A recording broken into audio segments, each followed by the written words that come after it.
Pronto. Então, vamos então hoje aprender com o livro de Malaquias, hein? Malaquias é o último livro do Antigo Testamento, antes do início do Novo Testamento. Como eu tinha falado no último culto, ele é muito usado, hein, hoje nas igrejas para pedir oferta, dízimos, coisas assim, né? Porque realmente esse livro de Malaquias é maravilhoso. Ele é o último profeta, né, que mais perto do nascimento de Jesus Cristo, que ainda escreveu no Antigo Testamento sobre justamente todo o poder da lei, hein? Toda a instrução de todos os outros profetas de Deus. Então, ele estava falando aqui, repreendendo, Malaquias estava repreendendo em nome de Deus, naquela época, não de Jesus, mas de Deus, o povo de Deus, que tinha voltado de cativeiro da Babilônia, que infelizmente estava bem desviado naquela época. Por isso que é muito comparável à igreja de hoje. Hoje a igreja ela é corrompida, hein? Em grande parte. Então, é isso que acontecia lá. A gente vai reconhecer a igreja de hoje, de Cristo, através desse livro, também. Mas é claro que a gente não pode pegar, a gente pode reconhecer como que eles agiam, mas a gente não pode pegar as leis, por que Deus estava chateado por eles, porque eles não estavam pagando dízimo, coisa assim. Hoje não tem mais levitas, não tem mais templo, não tem mais nada. Isso a gente vai ver no próprio livro. O próprio Malaquias, ele fala isso, ele está prevendo já, profetizando já a vinda do Messias, até de João Batista, que vai abrir o caminho do Messias, que é Jesus. Então, é por isso que a gente não pode usar esse livro tal que ele está. Ele faz parte do Antigo Testamento, ele faz parte ainda da lei. A gente não pode usá-lo para contextualizá-lo. Não, para pedir dízimo ou coisa assim. Não há mais tempo, não há mais nada disso. Mas vamos, então, eu queria aqui, para quem tem essa Bíblia do Spurgeon, tem uma introdução que é interessante que eu queria ler antes de começar mesmo a ler o livro. Condição da época. Para a gente, como eu expliquei, mas para a gente entender melhor como se encontrava o povo naquela época. Então, essa aí acontece uns 450 anos antes do nascimento de Jesus. Essa profecia. Esse repreendimento. Na verdade, é mais uma exortação que uma profecia aqui, vocês vão ver. O povo havia sido levado de volta a Jerusalém, ao templo, e os muros reconstruídos. O templo tinha sido reconstruído, os muros em volta de Jerusalém também. Eles voltavam da Babilônia, tinha voltado já. Eles já estavam de novo se corrompendo. Eles se tornaram, o povo, sensuais, egoístas e descuidados. Assim negligenciaram o seu dever. O que acontece hoje com a gente também. A gente mesmo não, espero que não, mas com a maioria das igrejas. Ou muitas. Sua interpretação das brilhantes profecias dos profetas exílicos e pré-exílicos, antes do exílio para a Babilônia, levou-os à expectativa de realizar o reino messiânico imediatamente após o retorno deles. É isso que acontece hoje com a gente. Tem gente que quer viver da forma que Jesus nos promete no paraíso. Ele estava querendo, você vê, levou-os à expectativa de realizar o reino messiânico, como se Jesus já tinha nascido imediatamente após o retorno da Babilônia deles, do cativeiro. Portanto, então eles queriam viver a graça já numa época que não era, que era a lei. Então eles desprezavam completamente a lei. Portanto, ficaram desencorajados e tornaram-se céticos, porque Jesus não estava vindo, o Messias, por causa da desigualdade da vida também, vista em todos os lugares. Tem muita desigualdade, tem muita gente que não acredita em Deus, em Cristo, Porque falamos, mas por que tem tanta desigualdade no povo, hein? Tem gente rica que vive bem, de tudo, e tem uns povos. Aí eles colocam tudo a culpa em Jesus, em Deus. E não tem nada a ver com isso. Portanto, ficaram por causa das desigualdades da vida vistas em todos os lugares. Essa dúvida sobre a justiça divina nos levou a negligenciar a religião vital e a verdadeira piedade do lugar e fazer uma mera formalidade, né, da religiosidade. Eles não recaíram na idolatria, mas um espírito mundano havia se estabelecido a eles e eram culpados de muitas maldades. E o que acontece? Todos não são idólatras. A maioria das igrejas evangélicas não são idólatras. Não tem ídolos. Mas tem um espírito mundano. Tem shows, tem palco, tem tudo que você quiser que tem no mundo. Prosperidade. O espírito mundano. Exatamente a mesma coisa. Não tem imagem, não tem estátuas, não tem santos, assim, idolatria, mas tem tudo o espírito mundano. Eu que estava lá. Ele fala, eles não recaíram na idolatria, mas um espírito mundano havia se estabelecido. E eles eram culpados de muitas maldades, como o que vemos hoje em comunidades que professam ser cristãs. Aí somente mais a profecia que eu vou ler. O propósito desta profecia era repreender o povo por se afastar do culto da lei prescrito na lei de Deus. Que não era a graça, hein? Prescrito na lei de Deus. Isso a gente tem que lembrar. Tudo que é falado aqui é porque eles se afastaram da lei. Eles não se afastaram da graça de Jesus. É muito diferente. Porque não havia tido Jesus ainda. Eles justamente queriam viver esse reino messiânico, mas ele não existia ainda. A lei de Deus chamar o povo de volta a Yahvé e revigorar seu espírito nacional. Há nela denúncias impiedosas de males sociais do povo de Israel e repreensões severas pela indiferença da hipocrisia dos sacerdotes. O que a gente vive hoje. Profecias da vinda do Messias e as características e modo da sua vinda. Profecias sobre o precursor do Messias, que era o João Batista. Hein? Então vamos então ler. Para entender, ainda completar só o que a gente tinha lido no último culto sobre Isaías, Jacó, o que eu não abordei é o capítulo 28, a gente foi até o 27, onde, na verdade, a gente vê por que Jacó foi realmente... Deus não gostou de Esaú e gostou de Jacó. Jacó que era um mentiroso. Né? Por quê? Porque o Jacó, ele foi para casar, ele casou com o povo que Deus tinha, com uma mulher do povo que Deus tinha elegido. Hein? O Esaú fez tudo o contrário. Ele casou com cananitas de Canaã, ele também pegou umas samaritanas, ele casou também com uma samaritana, era tudo do povo lá da antiga Israel, que não era Judá, que não agradava a Deus. Aí ele formou o Edom, abaixo do hoje Israel, mas que era Judá na época, deu início ao povo árabe. Hein?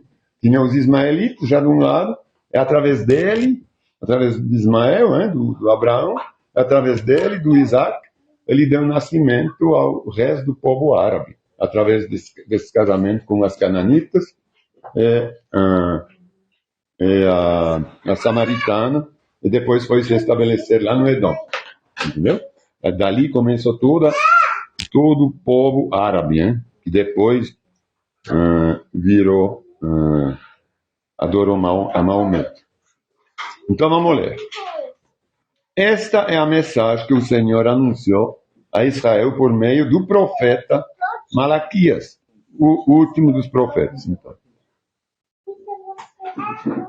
O amor de Deus por Israel. Isso é importante, esse subtítulo, porque a gente entende o porquê Deus escolheu Jacó. Eu sempre amei vocês, disse o Senhor, mas vocês perguntaram, de que maneira nos amou? E o Senhor responde, foi desta maneira, amei seu antepassado Jacó, mas rejeitei o irmão dele, Esaú, e devastei sua região montanhosa. Transformei a propriedade de Esaú num deserto para chacais. O povo de Edom talvez diga, fomos arrastados sim, mas reconstruímos as ruínas. Que são os árabes, né? Os árabes, eles sempre foram devastados, se reconstruíram. O Senhor dos Exércitos, porém, declara, podem reconstruir, mas eu demolirei tudo outra vez. Seu país ficará conhecido como terra da maldade, e seu povo será chamado de povo contra o qual o Senhor está irado para sempre. Os árabes, você lembra que eu falei que teve uma cisão, né? Algum lugar, Ismael, ele tinha o mesmo Deus, mas depois teve essa cisão a partir de Mohammed, hein? Lá ainda não era, mas é uma profecia, ele está falando. Seu país ficará conhecido como terra da maldade. Eles estão matando demais, eles não conhecem o amor, hein? Eles decapitam as pessoas. É terrível. É destruído direto. Em nome de Deus, hein? E seu povo será chamado de povo contra o qual o Senhor está irado para sempre. Quando vocês viram a destruição com os próprios olhos, dirão, a grandeza do Senhor vai muito além das fronteiras de Israel. Porque eles já estavam começando ele está falando de Edom aqui, né? Já estava lá embaixo de Israel. O Senhor dos Exércitos disse aos sacerdotes, agora ele se endereça aos sacerdotes, aos santos. O filho honra seu pai, e o servo respeita o seu senhor. Se eu sou seu pai e seu senhor, falando dele, Deus, né? Onde está a honra e o respeito que merece? Vocês desprezam meu nome. Mas vocês perguntam, de que maneira então desprezamos o teu nome? Vocês o desprezam, oferecendo sacrifícios contaminados no meu altar. E vocês perguntam, de que maneira contaminamos os sacrifícios? Vocês os contaminam dizendo que a mesa do Senhor não merece respeito. Acaso não é errado sacrificar animais cegos? Não é errado oferecer animais aleijados e doentes? Apresentem uma oferta como essas a seu governador e vejam se ele ficará satisfeito, se agradará de vocês, disse o Senhor do Exército. E isso é muito fácil, é verdade. O Senhor não está aqui, hein, para nos dar um tapa ou para nos corrigir. Assim, fisicamente. Hein? A gente tem que obedecer nos seus preceitos hoje, pela sua graça, e na época eles tinham que obedecer sem o Senhor estar lá. Então eles falam, o próprio Senhor fala, então, por que vocês oferecem esses animais que tinham que ser sem mancha, sem doença, puros? Eles deviam ser animais puros, e não impuros, cheios de doença, de coisa assim. Aí ele fala, faz isso com o governador que está de carne e osso de vocês, vamos ver o que ele vai dizer para vocês. Vocês não fariam nunca, hein?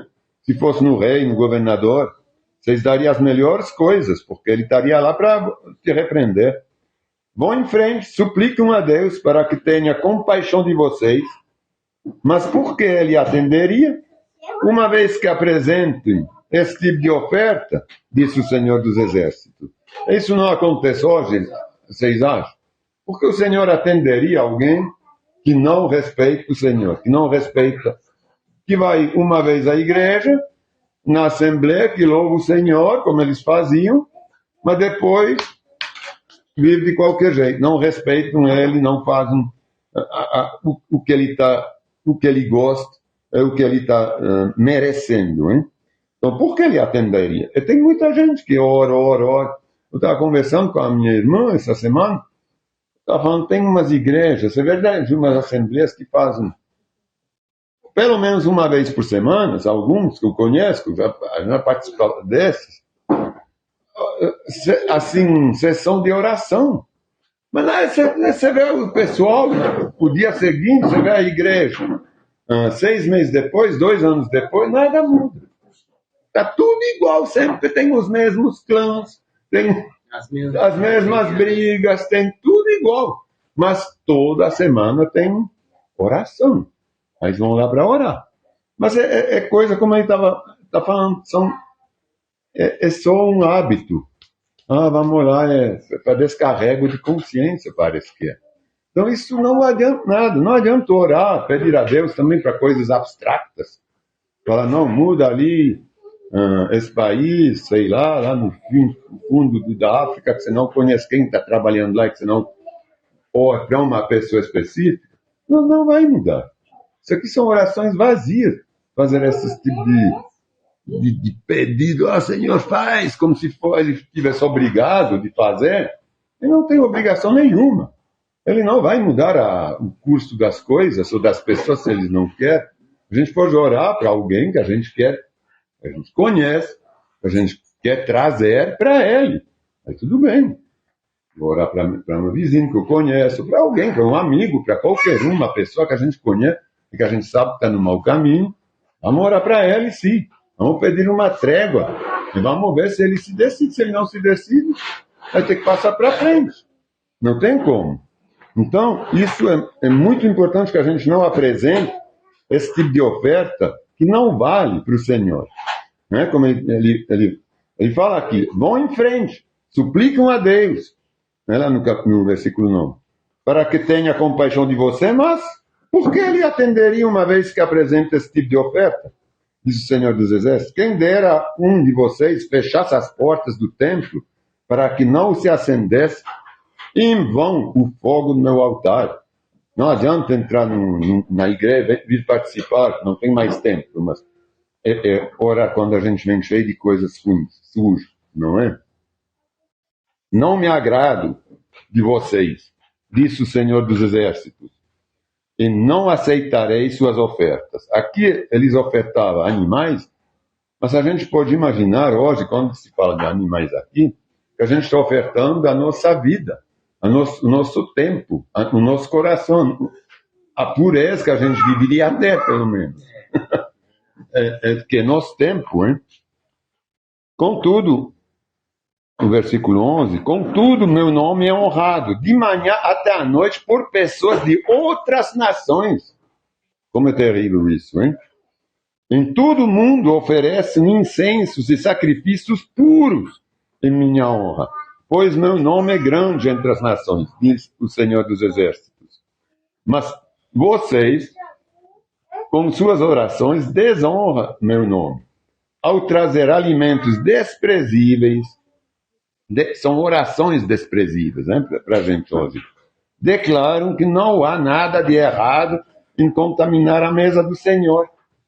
Dizem, é difícil demais servir ao Senhor. E desprezam minhas ordens.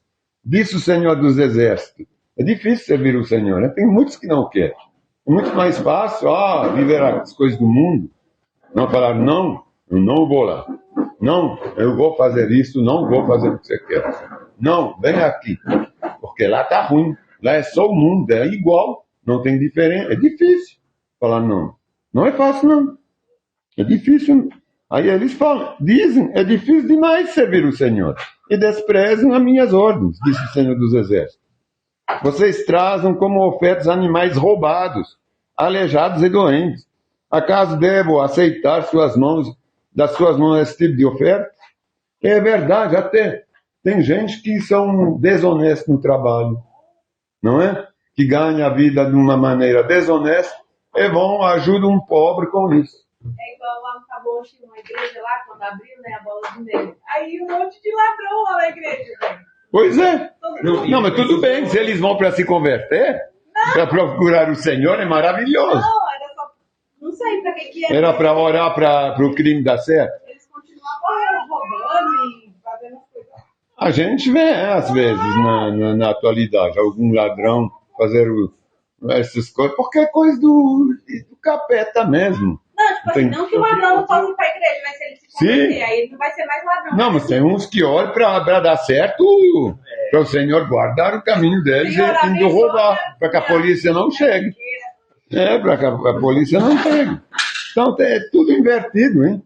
Tudo não, porque todo mundo não é assim. Acaso devo aceitar das suas mãos esse tipo de ofertas, disse o Senhor? Maldito, maldito, seja o trapaceiro, é bem um ladrão, que promete um carneiro forte de seus rebanhos, mas depois sacrifica ao Senhor um animal defeituoso. Pois eu sou o grande rei, disse o Senhor dos Exércitos, e meu nome é temido entre as nações. E quantos se batizam, prometem, não, agora eu sou teu, Senhor, não é? Eu sou teu, é para toda a vida. Depois volta a fazer as coisas que fazia antes. É a mesma coisa, não é? Ouçam, sacerdotes. Sacerdotes somos nós hoje, hein? Não esquece. Não pode esquecer disso. Este mandamento é para vocês, para nós também. Escutam e decidam honrar o meu nome. Decidam honrar o meu nome, disse o Senhor dos Exércitos. Pois, do contrário, enviarei maldição sobre vocês. Amaldiçoarei até mesmo as benções que receberam. Na verdade, já as amaldiçoei, pois vocês não levaram a sério minha advertência. É isso, ele não precisa amaldiçoar hoje mais, porque ele deu o filho dele em sacrifício para a gente, hein?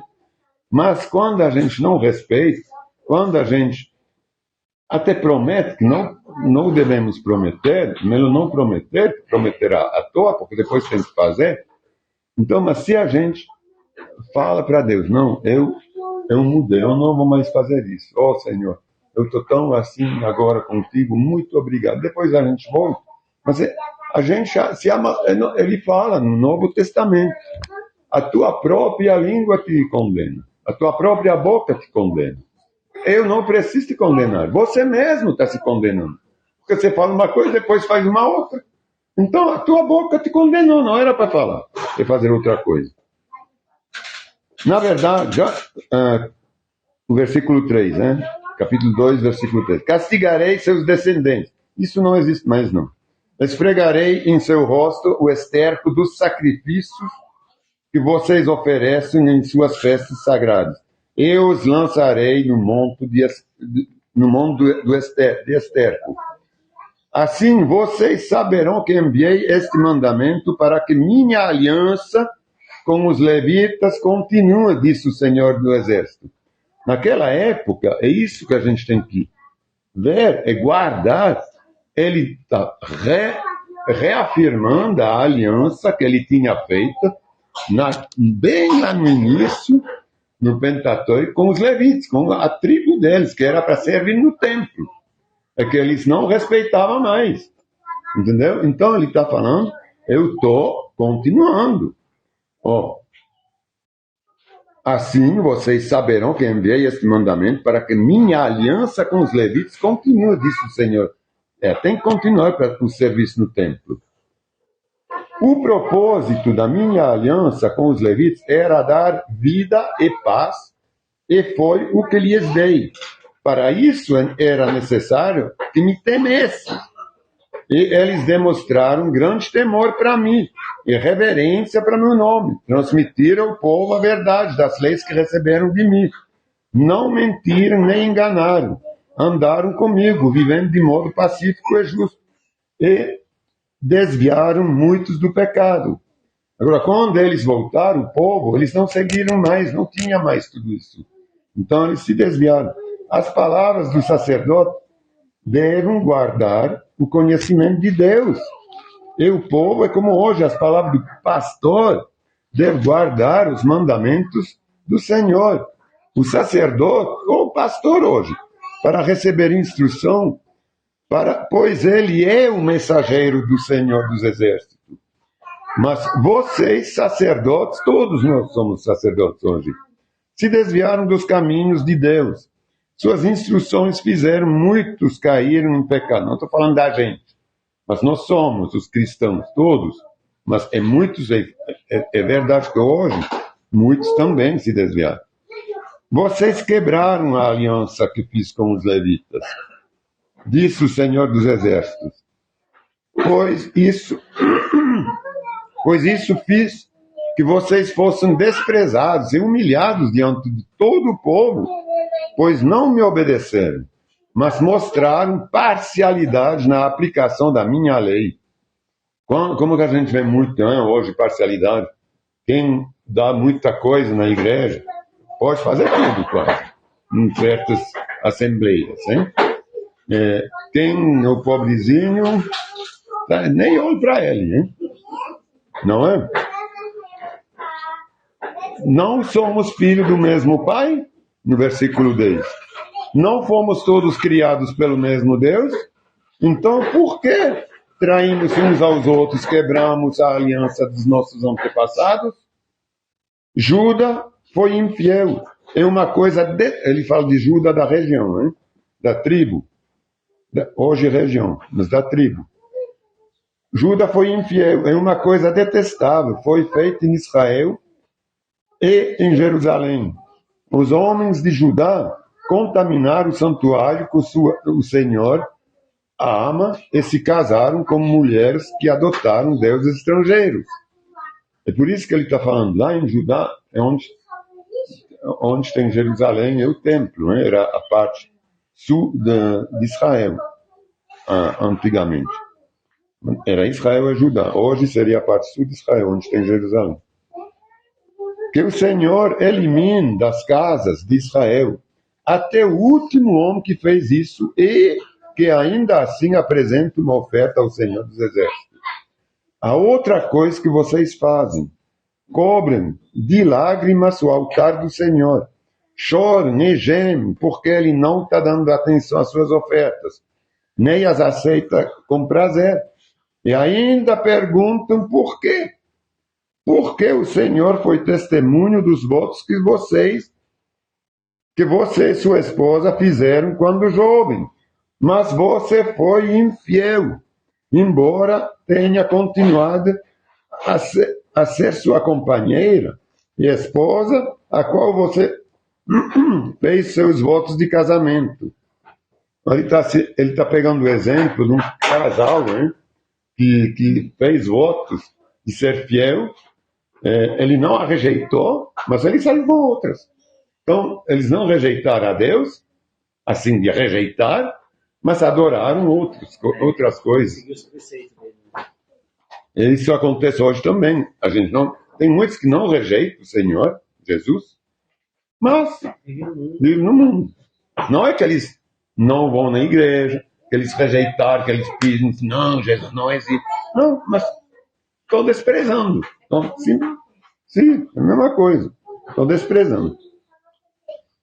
Pois eu odeio o divórcio, disse o Senhor, o Deus de Israel. Divorciar-se da sua esposa é cobri-la de crueldade, disse o Senhor. Não, você estava no 15. Sim. Então 15. Acaso o Senhor não fez um só com a sua esposa? Em corpo e em espírito, vocês não pertencem a Ele? E o que Ele quer dessa união? Quer filhos dedicados a Ele. Portanto, guardem seu coração e permaneçam fiel à esposa da sua mocidade. Pois eu odeio o divórcio, disse o Senhor, o Deus de Israel. Divorcia-se da sua esposa é cobri-la de crueldade, disse o Senhor dos Exércitos.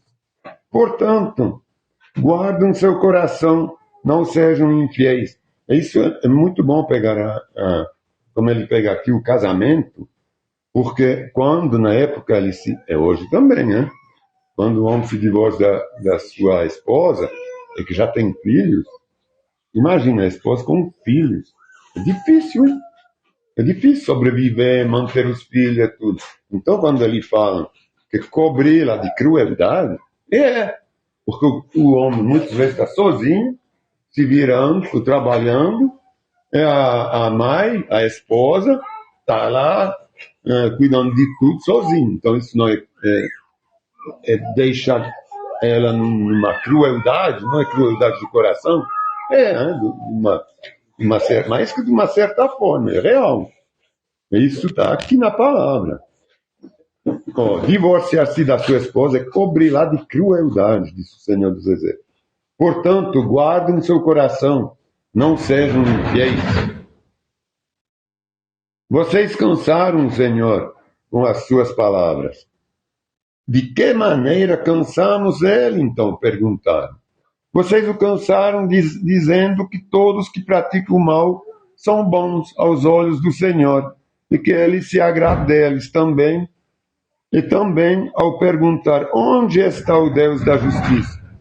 Porque como eles não viam, às vezes, o Senhor castigar os maus, né? Porque os maus eles vão ser castigados depois no juízo, né? Não é tudo aqui que se paga. A gente paga com muita coisa aqui, mas o castigo definitivo está lá, né? Então ele está falando, eles estavam falando, não, porque para Deus está todo mundo igual. O rico, o pobre, o ruim, o bom. Um pouquinho como quando a gente lê Jó, né? Toda a história de Jó, então, ou de Salomão até, quando a gente lê o Eclesiastes, ele fala, não, tem de tudo, né? Tudo é... Tudo tem seu tempo, né? Não é? É tudo no seu tempo, mas ele fala tudo é evento, hein? Tudo em vão. É tudo em vão. E nada faz sentido. Mas tudo faz sentido, né? Nada está em vão. O capítulo 3. Agora, nesse capítulo 3, ele já está profetizando mesmo o juízo, hein? A vinda do Senhor. Vamos lá. Vejam, envia-me um mensageiro. Vejam, isso 400 e poucos anos antes. Envia-me um mensageiro que preparará o caminho diante de mim. Quem foi, né? Quando a gente começa os evangelhos, o de João, está escrito assim, né? Era o João Batista, o mensageiro que andava pelo deserto, que preparava o caminho do Senhor, hein? Então, vejam, envia-me um mensageiro, isso 430 anos antes, envia-me um mensageiro que preparará o caminho diante de mim. Então, de repente, esse aqui é o mensageiro João Batista, então, de repente, o Senhor a quem vocês buscam virá depois do mensageiro que prepara o caminho. Aí o Senhor que vocês buscam virá em seu templo, lá em Jerusalém. Ele foi para lá, ele pregou lá. O mensageiro da aliança. A gente não está vivendo da nova aliança? O mensageiro da aliança. Por quem vocês anseiam, certamente virá, disse o Senhor dos Exércitos. Esse aí é Jesus. Agora imagina, hoje a gente fala a mesma coisa, né? A gente é ansioso para ver a vinda de Jesus. Ele estava ansioso para ver a vinda de Jesus, a primeira vinda, o Messias. E hoje a gente está ansioso para ver a segunda vinda, quando ele vai levar a igreja. O versículo 2. Mas quem poderá suportar quando ele vier? Ele está falando da vinda de Jesus. Quem permanecerá em pé em sua presença quando ele aparecer? Não, na verdade, aqui eu acho que ele está também falando do juízo, quando a gente vai chegar lá. Quando ele aparecer, pois ele será como fogo ardente que refina o metal, como sabão forte que branqueia as roupas. Ele se sentará como refinador da prata e queimará todas as impurezas. Purificará os levitas e os refinará como ouro e prata, para que voltem a oferecer sacrifícios aceitáveis ao Senhor. Então o Senhor se agradará novamente das ofertas do povo de Judá e do povo de Jerusalém, como no passado. Naquele dia, eu julgarei vocês. Naquele dia. Quando a gente lê rápido, a gente não presta atenção. Mas quando a gente vai posadamente, a gente vê que naquele dia, esse aqui é o dia do juízo. Sempre que ele se refere na palavra, a naquele dia, é o dia do juízo. Eu julgarei vocês. Não demorarei para testemunhar contra todos os feiticeiros, adúlteros e mentirosos. Falarei contra aqueles que roubam o salário dos seus empregados, que oprimem as viúvas e os órfãos, ou que privam os estrangeiros dos seus direitos. Pois essas pessoas não me temem, disse o Senhor dos Exércitos. Então vocês veem que naquela época a gente não tem muita gente que fala, a gente podia ter escravos, era normal. Não era. Aqui ele está bem claro. Eu vou repreender, eu falarei contra aqueles que roubam o salário de seus empregados, que oprimem as viúvas e os órfãos, que privam os estrangeiros de seus direitos, pois essas pessoas não me temem, disse o Senhor. Eu sou o Senhor e não mudo. Por isso vocês, descendentes de Jacó, que é Israel, hein? Ele chama depois Jacó de Israel, ainda não foram destruídos. Desde os dias dos seus antepassados, vocês se afastaram de meus decretos e não os seguiram. Agora voltem-se para mim, e eu me voltarei para vocês, disse o Senhor dos Exércitos. Mas vocês perguntam, de que maneira voltaremos? Aí ele fala, acaso pode roubar a Deus? Aí que as igrejas usam isso. Mas quando a gente lê tudo o livro, a gente é muito consciente que se trata dos levitas. Ele fala, trata do templo, que não existe mais, dos levitas, que não existe mais, que a gente é sacerdote. Nós somos os sacerdotes hoje. Ele fala do sacerdote da lei, é tudo isso. Aí ele fala, eu vou voltar. Tinha ainda 450 anos até a vinda de Jesus. Eles tinham que voltar. Era o último profeta que intimava. Agora, povo, voltem, dão as ofertas. Levantem de novo esse povo, sustenta o povo dos levitas, que estão cuidando da sua fé, que estão cuidando, que são o meio que cuida do templo onde habita Deus. Ele habitava no templo. Né? Aí ele fala, de que maneira voltaremos? Acaso alguém pode roubar a Deus? Mas vocês têm me roubado. Pergunto, em que te roubamos? Vocês me roubaram nos dízimos e nas ofertas. Estou sob maldição, pois a nação inteira tem me roubado. Eles não sustentavam mais os levitas. Os levitas não podiam trabalhar. Era uma tribo que foi escolhida por Deus para servir no templo. Então eles não tinham recursos, não tinham sacrifícios. Se o povo não levava sacrifício, eles morriam de fome. Eles não tinham como... Ele não podia trabalhar, ele tinha que servir no templo, servir a Deus. Entendeu? É por isso que ele fala. Estou sob maldição, pois a nação inteira tem me roubado. Tragam todos os seus dízimos. Aonde que eles tinham que trazer? Na mão dos pastores? Não. Aos depósitos do templo, não dos templos. Tinha só um. Uma vez que esse templo foi destruído, acabou. O templo somos nós. Nós somos as pedras vivas do Senhor. O Senhor habita, faz de cada um de nós o seu templo. Não há mais templo.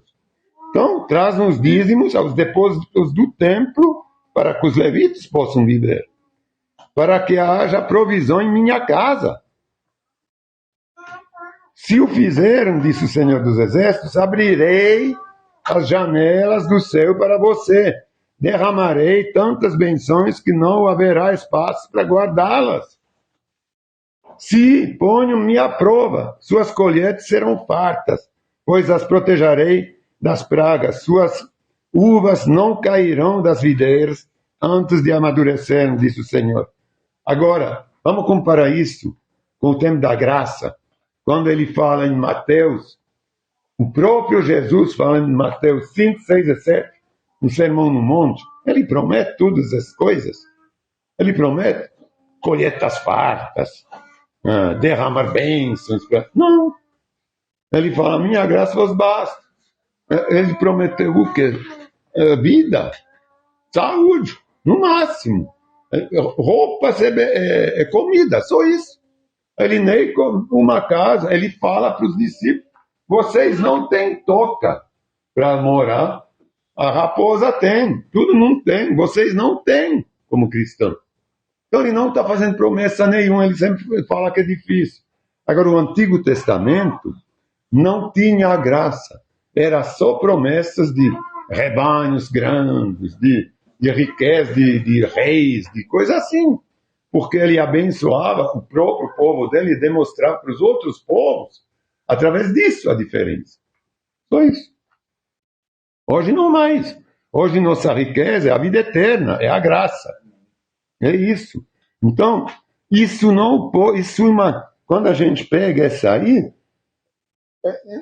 é uma grande mentira. Como que a gente pode falsificar a palavra para tirar dinheiro como se Jesus, ou Deus, iria dar alguma coisa em troca? Abrirei as janelas do céu para vocês, derramarei tantas benções que não haverá espaço para guardá-las. Se ponham minha prova, está escrito ali, não pode provar mais o Senhor. Mas foi Deus que falou, né? Assim, põe a minha Deus, sim. Mas na verdade, porque Jesus ainda não tinha vindo, né? Exatamente. Sim. Era para eles naquele tempo, para levar mantimentos no templo, para os levitas poderem viver. Que era o povo escolhido, a tribo escolhida por Deus para manter o templo, para cuidar do templo, para sacrificar. Eles não traziam, quando trazia coisa ruim, doente, que não podia nem comer. Entendeu? Então era terrível. Agora, hoje ele fala que ele não fala nada disso, quer dizer. Hoje ele não nos promete colheitas fáceis, em lugar nenhum. Jesus já pagou para a gente herdeira do reino. A gente não precisa de mais nada. Não precisa. A gente já morreu. Nós já morremos aqui na terra. Nossa alma já está com Jesus. Ele já pagou o preço para nos comprar. Ele fala que ele nos comprou a preço caro. Aqui não. Ele não tinha comprado ninguém. Talvez os profetas só, que ele estava enviando. Mas ninguém era comprado. Ninguém estava. Então eles tinham que obedecer às leis. Hoje é completamente diferente. A gente não pode. Eu não posso prometer uma coisa que Deus fala, que Jesus fala que não vai dar. Que a gente não vai ter. Em lugar nenhum ele fala que se a gente procura o reino do céu, todo o resto nos será acrescentado. Esse resto já nos foi acrescentado na hora que ele morreu. Para a gente, que ele se sacrificou. O que é tudo os restos? O que os outros não têm? É a vida eterna. É a nossa salvação. Isso é o real resto. Não é riquezas do mundo. Não é? Pode ser, a gente participa do mundo. A gente pode ter riquezas. Não tem problema se essas riquezas não nos... Ele fala que é muito difícil para um rico subir no céu. Não é por nada. Se essas riquezas não nos atrapalham com nossa fé, aí está maravilhoso. Pode. Vou continuar, que a gente já está chegando no fim. Suas uvas não cairão das videiras antes de amadurecer, disse o Senhor dos Exércitos. Então todas as nações os chamarão de abençoados, pois sua terra será cheia de alegria, disse o Senhor dos Exércitos. Vocês falaram coisas terríveis contra mim, disse o Senhor. Vocês me perguntaram, o que falamos contra ti?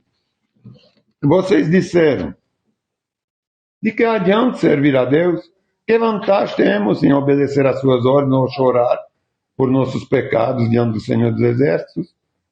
De agora em diante, chamaremos de abençoados os arrogantes, pois os que praticam maldade enriquecem, e os que provocam a ira de Deus de nenhum mal sofrem. Por isso que ele estava prometendo tudo isso. Porque como eles tinham todos se desviado, ele falou, então faz, vocês vão ver a diferença. Por isso que eles falam, não adianta, porque está tudo igual. Porque realmente ele não podia abençoar o povo dele naquela época. Então, chamaremos de abençoados os arrogantes, porque os arrogantes ainda se aproveitavam dos outros. Pois os que praticam maldade enriquecem, e os que provocam a ira de Deus nenhum mal sofrem. Então, aqueles que temiam o Senhor falaram uns com os outros. E o Senhor ouviu o que disseram. Na presença dele, foi escrito um livro memorial para registrar os nomes dos que o temiam e que sempre honravam seu nome. Esse livro que a gente reencontra no Apocalipse. tem os nomes de quem os temias. Eles serão meu povo, disse o Senhor. No dia em que eu agir, eles serão meu tesouro especial. No dia, no juízo, hein? Naquele dia. Terei compaixão deles, como o pai tem compaixão dos seus filhos, que são obedientes. É isso a gente já fala, né, a diferença entre um cristão que se arrepende, que peca, é um pecador, que não se arrependeu. O cristão, ele tem o perdão de um pai. O pecador não tem, porque ele não é pai, ele não é filho. Então, ele não tem, o pecador que ainda não se arrependeu, ele não tem perdão do pai. Ele vai para o fogo, hein? Que a gente estava falando num desses cultos. Agora, o cristão vai pecar. Ele está num corpo carnal, a gente pensa, tem inveja, tem... Aconteceu que o Espírito Santo nos mostra. Aí a gente pode pedir perdão, a gente recebe o perdão do nosso pai, como um pai perdoa o filho. Que eu estava falando, né? O pai não vai perdoar 10.000 vezes o filho do vizinho. Entendeu? É diferente, ele não é pai dele. Agora, o filho dele é mais fácil, hein? Perdoar é achar sempre que ele é o melhor. Deus nos vê como sendo sempre o melhor, porque ele pagou o preço alto, ele nos comprou, ele morreu para a gente. Então a gente é o melhor que ele tem. Então vocês verão outra vez a diferença entre o justo e o mau, entre o que serve a Deus e o que não serve. Assim, disse o Senhor dos Exércitos, o dia do julgamento se aproxima e arde como uma fornalha. Naquele dia serão queimados como palha os arrogantes e os perversos. Então, não se preocupa. Hoje pode ser que a gente vê que não tem muita diferença, tem muitos arrogantes que estão saindo bem, mas o dia vai chegar. Serão consumidos desde a raiz até os ramos. Mas para vocês que temem meu nome, o sol da justiça se levantará, trazendo cura em suas asas, e vocês sairão e saltarão de alegria como bezerros soltos no pasto. No dia em que eu agir, vocês pisarão sobre os perversos, como se eles fossem pó sobre os seus pés. Sobre os seus pés, disse o Senhor dos Exércitos. E tem assembleias que fazem assim, a gente pisa em cima de vocês. Também não é para fazer isso. Isso aqui é no dia do juízo. Né? Não é para pisar em cima de ninguém. Agora, é para repreender, não precisa. Tem o diabo, tem lá o mundo espiritual, né? Mas não precisa fazer justiça nossa hoje, mesmo que seja uma justiça espiritual. Lembrem-se de obedecer à lei de Moisés. Como acaba o livro. Então, é muito importante de lembrar tudo isso. A gente não pode usar isso para o Novo Testamento. Isso aqui tem quase 500 anos. Entre isso e os evangelhos, o nascimento de Jesus. Lembrem-se de obedecer à lei de Moisés, meu servo, a todos os decretos e estatutos que dei a todo Israel no Monte Sinai. Será que alguém hoje tem que obedecer à lei? Não é de Moisés. Senão a gente vai ser julgado por ela. Então, isso também não faz parte desse negócio de dízimo. Vejam, eu lhes envio o profeta Elias antes da vinda do grande, terrível dia do Senhor. Aqui ele estava falando, se referindo a Jesus, hein? Porque Elias tinha subido sem ser morto. Aí é como se ele viria, acho que era para um entendimento da época, não sei. Mas porque a gente vê no Novo Testamento que eles perguntam a Jesus: quem é você? Você é um profeta? Você é Elias? Aí ele fala para os discípulos: é vocês, quem vocês acham que eu sou? Não, você é o Filho de Deus. Entendeu? Então, porque está escrito aqui que ele vai enviar Elias. Aí eles perguntaram para Jesus depois se ele era Elias, que estava prometido. Né? Vejam, ele, antes da vinda do grande e terrível dia do Senhor, antes do juízo. Jesus veio mesmo antes do juízo. Ele fará que o coração dos pais volte para seus filhos e o coração dos filhos volte para seus pais. Do contrário, eu virei e castigarei a terra com maldição. Eu coloquei, pois é. É verdade. Jesus, ele veio para dar a graça, né? Para que os pais se reconciliem com os filhos se reconciliam com os pais, mas infelizmente não é isso que acontece. Aí ele fala, do contrário, eu virei e castigarei a terra com maldição. É isso que eu acho que com esse livro agora, da maneira... Bom, é claro que eu li 4 capítulos em, sei lá, meia hora ou 40 minutos. Não dá para fazer um estudo, hein? É claro que Malaquias mereceria um estudo de um ano.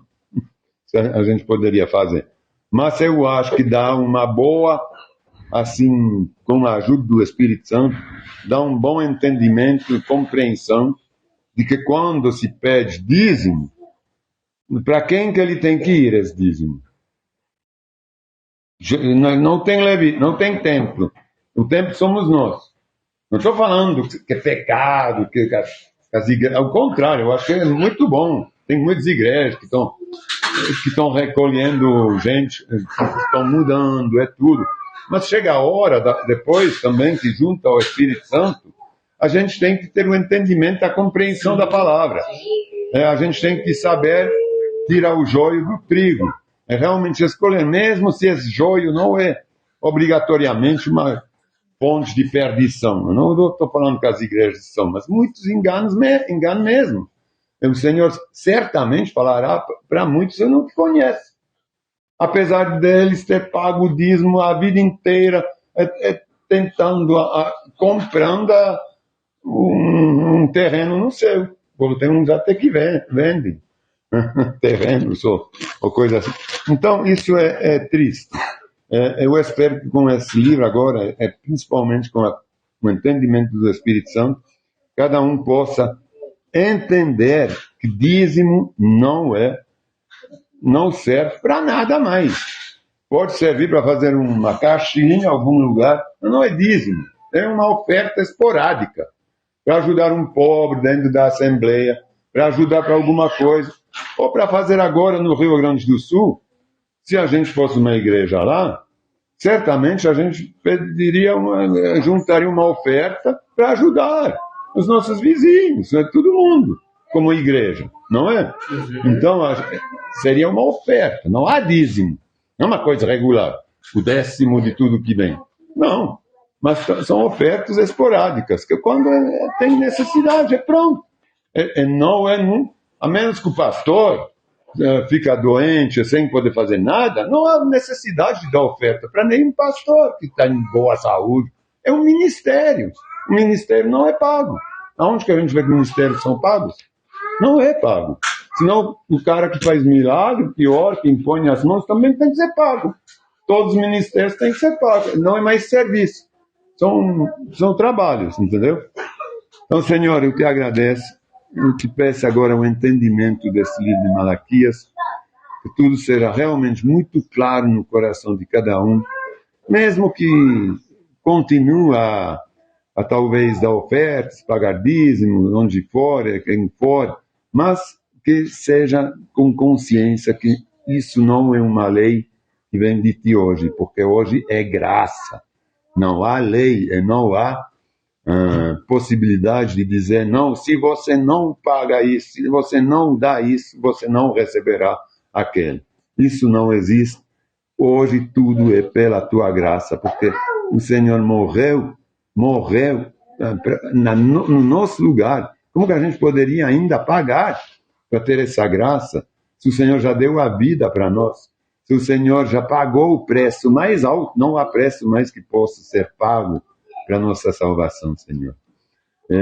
Como o Senhor fala, que não haja pobre em suas igrejas, não em seus templos, mas em suas igrejas, porque telhado faltando num edifício não é problema, mas telhado faltando num edifício espiritual que somos nós, aí sim é complicado, não é, Senhor? A gente não pode ter falhas no nosso coração, a gente não pode deixar entrar coisas de fora no nosso coração, porque o Senhor habita em nosso coração, habita em nosso corpo. A gente não quer ter um telhado de vidro, Mas a gente quer ter um telhado forte, indestrutível, uma fé indestrutível, Senhor. Eu te agradeço por essas palavras, pelo entendimento.